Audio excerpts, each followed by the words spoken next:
WIBTA, if I call off the wedding my mom planned for me, I, 28F, am having 2 wedding celebrations in about 7 months. My mom is planning a large cultural celebration that is centered around a religion she and my dad are very active in. The ceremony and those hosting will be speaking a non-English language. The groom, 34M, and I do not speak the language and do not participate in this religion or are present in the cultural community. The guest list is well over 350 people, many of which I've never met. This takes place 7 days before the second wedding. The second is a small/medium-sized American-style wedding. We have invited 100 people that includes our immediate family, close distant family, close friends and coworkers, and their plus ones. We only want people we care about here. This is the one we agree is our real wedding. My mom asked if she could invite some of her friends to the second wedding. We told her she could invite 15 people.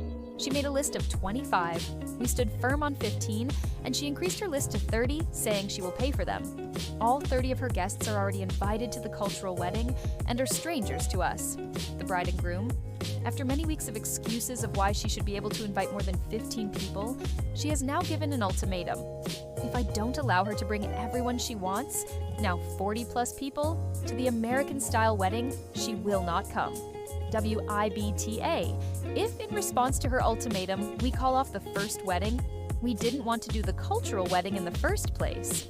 We would be saying words we can't understand in language we don't speak, in clothes we would never wear, with people we don't know. It would feel like a show rather than a celebration of our love. We only agreed to the cultural wedding despite not practicing the religion or being active in the community because we knew my mom would want to invite many people, and we thought was the best way for us to accommodate her. It's clear she will be upset if she doesn't get her way for both ceremonies. However, I understand a lot of work goes into planning such a large party. She has spent a lot of time getting the cultural outfits that are all made by hand and must be imported from a different country.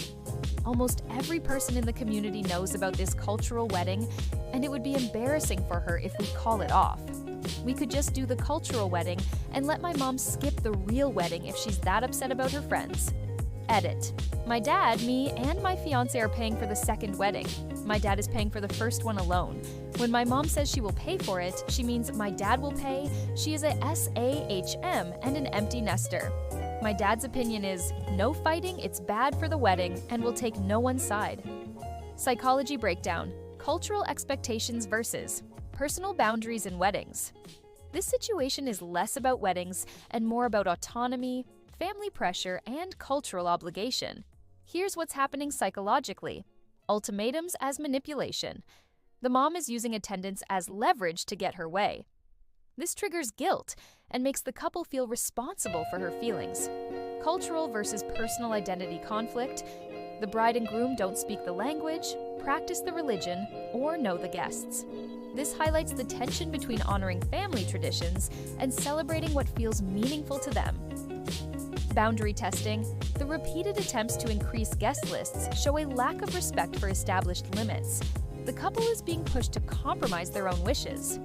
Obligation versus consent. Just because a parent organizes something doesn't mean the couple must participate. Saying yes to avoid conflict can lead to resentment. The key takeaway: family expectations and cultural traditions can clash with personal boundaries. Enforcing limits isn't selfish. It's a way to protect your own emotional experience and ensure your real wedding reflects your values, not someone else's agenda.